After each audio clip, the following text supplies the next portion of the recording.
What's going on, guys? So today we're going to be talking about the Cleric class for Dungeons & Dragons 5th edition. We're not going to get into all the different domains and stuff like that. There are a million different domains. But if you guys have any questions about that, make sure you check out my live stream Monday, Wednesday, Friday on Twitch. Link for that Twitch stream is going to be down in the description below. There we talk about Dungeon Master Prep, all kinds of other cool stuff. In a couple weeks, we'll actually be running our own live stream game, starting on Wednesdays, starting around 8 o'clock, 8:30. We'll actually kind of give you some more news on that as we get closer. But for right now, we're actually going to jump over the computer and talk about the Cleric. So we will jump over there. As we kind of look here at the Cleric are very known for being healers, but they're also known for being warriors. So they're not completely useless in combat. They are very much a healing class for sure. They have a lot of healing spells, but that's not their only role. They actually are very flexible and able to fulfill a number of different roles depending on the domain that we're talking about. We are going to talk about the life domain, which is going to be primarily a healing role, but there are other ones that you can take, like the trickery domain, the tempest domain. There's a lot of different domains here, as you can kind of see, that are going to fulfill a lot of different roles in your party. Typically, clerics are going to have a god or goddess that they kind of worship and actually worship in order to be able to get their powers that are then gifted to them by their gods. Almost like a patron relationship, but because through their prayer and through their worship and their spirituality, they get this power from their god as a blessing. As we look at the cleric table, you can kind of see just kind of the general overview of what the cleric's going to get as they move up. We're not going to spend too much time on this, but you can actually see they are a full caster as we kind of look down here. They do get level 9 spells as they kind of continue on. They have a spell slot kind of distribution table that you can see here that is fairly standard for a full caster. They have a certain number of cantrips known per level, which you can see right there as well. Cantrips are prep casters also, so we're actually going to skip down to spellcasting. Cantrips are prep casters, so what that means is that they have access to their entire spell list as they're kind of going through everything.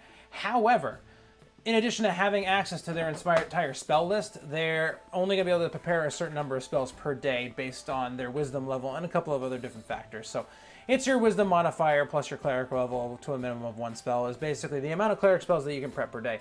So something to keep in mind as you're kind of going through everything, because you're not going to necessarily be able to prep all of your spells, but you can actually look at that entire list and pick and choose which ones are going to be good for you on your adventuring day. If we look at some of the general class features that before we even jump into more of the stuff beyond spellcasting, we see that we get a D8 hit die. We're also going to get light, medium, and heavy, light, medium armor and shields and simple weapons.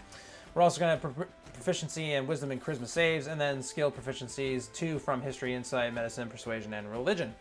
We have some starting equipment, typical cleric stuff, a lot of blunt object weapons and stuff like that. Some medium armor choices and stuff like that. Some heavy armor choices if you're proficient. There are certain classes or certain domains that get proficiency in this heavy armor, so something interesting to keep in mind as we're kind of moving forward with this. As we kind of continue to go down here, we see that our spell save DCs and spell attack modifiers are based on our wisdom modifier with the standard equations we always use. We pick our divine domain. It's going to give us some certain information given to us that's going to give you some domain spells and some other abilities. We'll get into that as we kind of get beyond this. We're also going to get Channel Divinity. So Channel Divinity is going to give us certain abilities from not only our particular domain that we take, but also it's going to give us Turn Undead. And basically, we're going to get a number of these Channel Divinities depending on our cleric level, which you can kind of read into this. Beginning at 6th level, we'll get 2 times between rest 18th level. It gets better as we kind of level up, basically. Turn Undead is basically going to make undead scared of us when we actually utilize it, provided they fail a wisdom save against their spell save DC.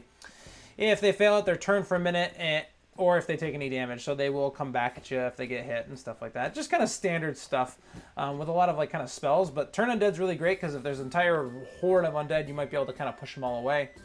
As you get better, you actually get Destroy Undead here at level 5, which is going to allow you to kill certain undead depending on the CR level, which is depicted by this Destroy Undead table. So if you're at 5th level and you use Turn Undead and their CR 1/2 or lower, they explode, they pop. Provided that they fail their saving throw, they'll pop and they'll explode and they'll be dead. So something really cool there. Ability score improvements are going to come online at 4, 8, 12, 16, 19, what we normally expect, or you can take a feat at these levels. So talk to your DM if you're going to take a feat for those particular specific cases. At 10th level, we're going to get Divine Intervention. Basically, it's a very rare thing that can occur, but basically we're going to be able to kind of plead fealty to our god in order to help us out in some given situation. We can use it once per day, once per long rest. We can't use it again for 7 days if the actual deity intervenes, if you actually roll really well. You have to roll a percentile die, and it has to be equal to lower your cleric level, and that's how they intervene. So it's really hard to get to actually happen at 10th level, but it's possible. There is technically a 10% chance of it happening, so, try it if you're in a situation that you might need it. As we come into domains, so we actually already finished a lot of this divine intervention. All this stuff, that's the base class levels. At level 20, the deity automatically intervenes, so something to keep in mind there. But that's all base cleric. So now the big thing that they're going to get from your cleric that's going to really push it into kind of being the specific kind of cleric it's going to be is its domain. There's a bunch of them. Like I said down here, we're just going to talk about light because I don't want to, you know, it's the most common one. It's also the one that's available for you in the basic rules document if you're kind of utilizing that. But, I mean, excuse me, life domain. But also the fact that it's one of the healing kind of stereotypical kind of cleric domains that you would think of. So that's where we're going to go there. For your domain spells, you're going to have the ability to actually have these prepared at all times, basically, when you have these. And that actually is actually shown here on the class features. If we go back to Divine Domain, you have a list of spells, and you'll always have it prepared. It doesn't count against the number of spells you have prepared each day. So something to keep in mind there. Because some of these domain spells are going to be really powerful depending on what you want. Like, if you want Bark Skin and you want it to be always prepared, it's there if you're going to be Nature Domain. But we're just going to talk about life.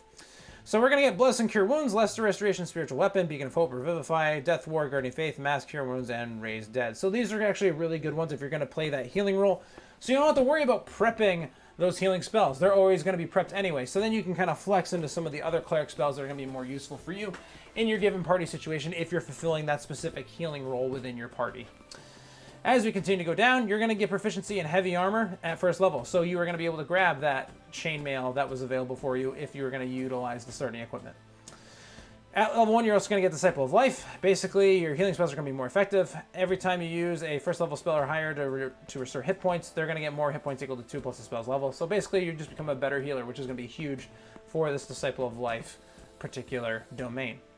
For the channel divinity that this Disciple of Life gets, they get Preserve Life. Basically, they're going to evoke some healing energy, and they're going to be able to restore hit points equal to 5 times their cleric level to people within 30 feet of you that you choose. So, really great feature here for this cleric to very much be that kind of healing role for this party.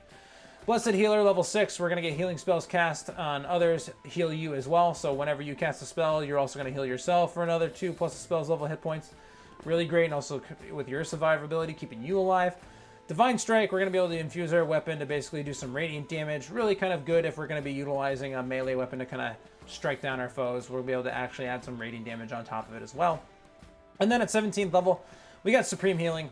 Whenever we roll a damage die, whenever we roll 1 or more dice to restore hit points, we can actually instead use the highest number possible for each die. So, for example, 2d6 hit points to a creature is just going to be 12. So you're just going to flat always give healing of max roll for your actual healing spells. So something really cool there. So that's the light domain. The life domain. That's all we're going to talk about as far as domains, because there's a ton of domains. But we're actually going to jump into the cleric spells now. So cleric spells, really interesting kind of stuff here. A lot of this stuff is definitely kind of buff stuff. Also some healing stuff, some stuff like that. Things that are going to help protect you against disease and curses and stuff like that. Protect you from good and evil, all that kind of stuff. But also some kind of like Toll the Dead, some like kind of necromantic kind of energies and stuff like that as well. Some really interesting stuff. Again, some blesses or some buffs and some debuffs against enemies and stuff like that. Some really cool stuff here. You got your Detect Magic, Detect Evil and Good, Detect Poison. Having that ability to kind of be that protector and be that healer in your party. Radiant damage, some more healing. The ability to inflict wounds instead of heal them, depending on the situation. So it makes a lot of sense there. More protections, shielding.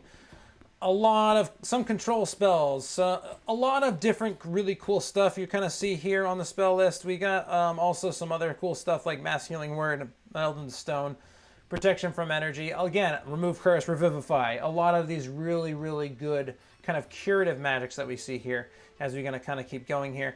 If we continue to go, we got Greater Restoration, we've got Holy Weapon, we got the Insect Play, some really interesting weird stuff depending on the flavor of cleric you're playing as well. If you want Nature Domain Cleric or something from nature, you might get that Insect Plague if you chose to do that as well. If we go into all the way down to 7th level spells, Firestorm, great spell, great one to kind of utilize if you're going to be thinking about being kind of more of an evocation damage dealer. You're going to be able to create a bunch of 10-foot cubes doing a ton of fire damage, 7d10 on a failed save or half on a successful one, and you can actually make 10 10-foot cubes, so anything in that line is going to take a huge amount of damage with that 7th level spell. Plane Shift, always huge if you need it. That's there too. Regenerate, also a great healing spell. Resurrection, also another great bring back revivification type spell. And then as we kind of continue to keep going on, we've got our astral projections, our earthquakes, our mass heals, our true resurrection, our gate. all really fun stuff here with the Cleric. So as you can kind of see, as we kind of look through a lot of the stuff, a lot of healing magics, a lot of buffing, a lot of debuffing, some control spells, a lot of curing disease, detecting good and evil, protecting us from good and evil, protecting us from certain energies, a lot of that really good stuff, but also some other utility with like things like sending and control water and stuff like that. So, like I said, Clerics, they can fulfill, as soon as this transitions, a lot of really cool roles within your party, depending on what you're kind of looking to utilize them for. So, definitely a great class if you want to be able to be flexible depending on the situation, especially because you're going to be a full caster that preps their spells every day and basically can flex into whatever they need for the given adventuring day. I hope you guys learned something. I hope that was helpful. If you guys do have any questions, leave some comments down in the comment section, or if you're in the live stream right now, leave some over there in the chat, which, yeah, is over there. Also, if you guys want to check out more of this stuff or have some discussion with me about specific character classes or Dungeon Master prep or stuff like that, virtual tabletops, come down to the live stream. I can answer your questions one-on-one, really give you some good feedback.